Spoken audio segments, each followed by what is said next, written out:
అధికారం కోల్పోయినటువంటి బాధలో కేటీఆర్ గారు, కేసీఆర్ గారి కుటుంబ సభ్యులు అర్థరహితమైనటువంటి అవగాహన లేనటువంటి మాటలు మాట్లాడుతున్నారని నేను అంటున్నాను.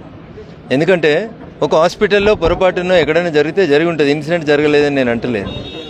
మొత్తం 5 నెలల్లోనే ఏదో మార్పు జరగాలి. 10 ఏళ్లలో మీరు ఏం చేయలేని అసమర్థులు మీరు కొత్తగా వచ్చిన 5 నెలల్లో ఏదో జరగాలని చెప్పి ఏదో ఊహించుకుంటే ఎట్లయితుంది? బేసికల్గా జరుగుతున్న పొరపాటు ఎక్కడ, పునాదులు వేయడంలో జరిగిన పొరపాటు ఎక్కడ అనే చూడండి.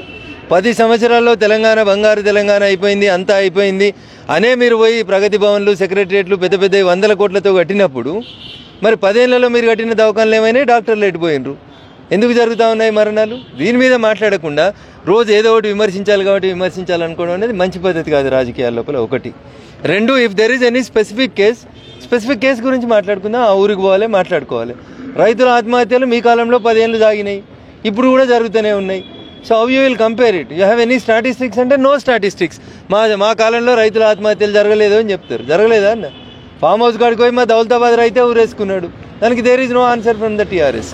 కాబట్టి కేటీఆర్ అయినా హరీష్ అయినా ఒక రకమైన ఫ్రస్ట్రేషన్ లోపల ఏదో చేయాలనేటువంటి తపన లోపల చేస్తున్న పంచాయతీ తప్ప గ్రౌండ్ రియాలిటీలో లేరు వాళ్ళు అనేది నా ఆలోచన.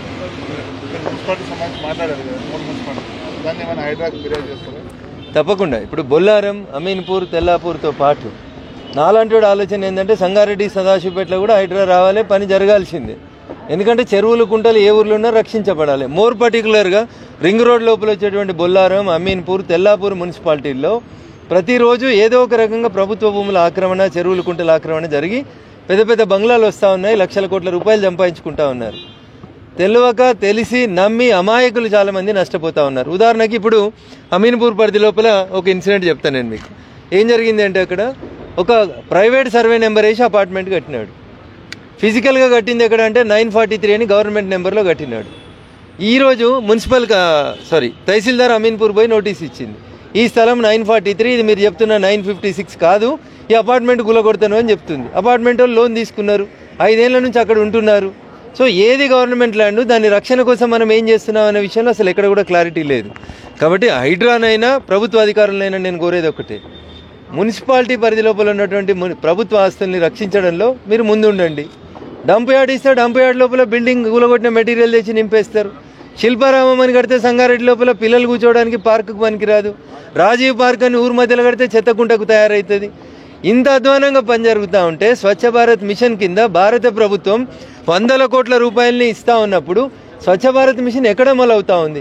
ఇంత పెద్ద మున్సిపాలిటీలలో పబ్లిక్ టాయిలెట్స్ ఎక్కడున్నాయి? 1,00,000 జనాభా ఉన్న కాడ 10 టాయిలెట్లు, అందులో 2 పనిచేయాయి. ఇక దీన్నే స్వచ్ఛ భారత్ మున్సిపాలిటీ అని చెప్తా ఉంటారు. ఇట్లాంటి సంఘటనల్ని మేము స్పెసిఫిక్గా ఈరోజు పాయింట్అవుట్ చేయడం జరిగింది. అన్ని మున్సిపాలిటీ లోపల కూడా పనితీరు పట్ల జాయింట్ కలెక్టర్, లోకల్ బాడీస్ గారికి చాలా స్పష్టంగా చెప్పినాం. వచ్చే దిశ మీటింగ్ కల్లా ఇవన్నీ రెక్టిఫై కావాలని కోరుకున్నాం. గాంధీ హాస్పిటల్ జరుగుతున్న మరణాలపై చిన్నారుల మరణాలు 68 మంది చనిపోయారు కేటీఆర్ చేస్తున్న ఆరోపణ. I don't have any fact about the Gandhi hospital అన్న. బట్ ఒక మాట చెప్తా అన్న, లిఫ్ట్ ఉందనుకొని పోయి ఒక అవ్వ పోయి లిఫ్ట్ లేక అలా వస్తుందే హోల్ ఉంటే అలా పడి చచ్చిపోయింది. ఇదే కేటీఆర్ మంత్రి ఉన్నప్పుడు జరిగింది, కేసీఆర్ గారు ముఖ్యమంత్రి ఉన్నప్పుడు జరిగింది. గాంధీలో చనిపోలేదా? నీలోఫర్లో చనిపోలేదా? సో ఒక ఇన్సిడెంట్ ఏదైనా ఉంటే we will discuss on it అంటున్నా. పర్టికులర్గా I'm not supporting the Congress government, కానీ ఏదో జరిగిపోయిందని ప్రజల్ని భయాందోళనకు మాత్రం దయచేసి గురి చేయొద్దనేది మాత్రం నేను చెప్పదలుచుకున్నాను. 68 మరణాలు జరిగినాయి అనుకోండి, ఆన్ అండ్ యావరేజ్న కేటీఆర్ గారు వచ్చి లెక్క తీసుకొని వచ్చి తెలంగాణ వచ్చిన జూన్ 2014 నుంచి ఇగో గాంధీలో ప్రతి సంవత్సరం ఇంతమంది చచ్చిపోయారు లిస్ట్ ఉంటుంది కదా, you put it before the public. 2014 నుంచి 2023 డిసెంబర్ దాకా ప్రతి నెల గాంధీలో ఎంతమంది చచ్చిపోయారు అనేది పెట్టు. చిన్నపిల్లలు ఎంతమంది, పెద్దమంది ఎంతమంది, రోగాలతో ఎంతమంది, యాక్సిడెంట్ తోటి ఎంతమంది, స్టాటిస్టిక్స్ ఆర్ దేర్. కాబట్టి 68 చనిపోయినారా లేరా అనే విషయం లోపల I don't have the factual figure. కానీ కేటీఆర్ ఏం మాట్లాడతాడు, హరీష్ ఏం మాట్లాడతాడు అంటే ఎంతసేపు మీడియాలో రోజు కనబడాలనే తపన తప్ప వాళ్ళ దగ్గర ఏదో గణాంకాలు ఉన్నాయైతే నేను అనుకోను.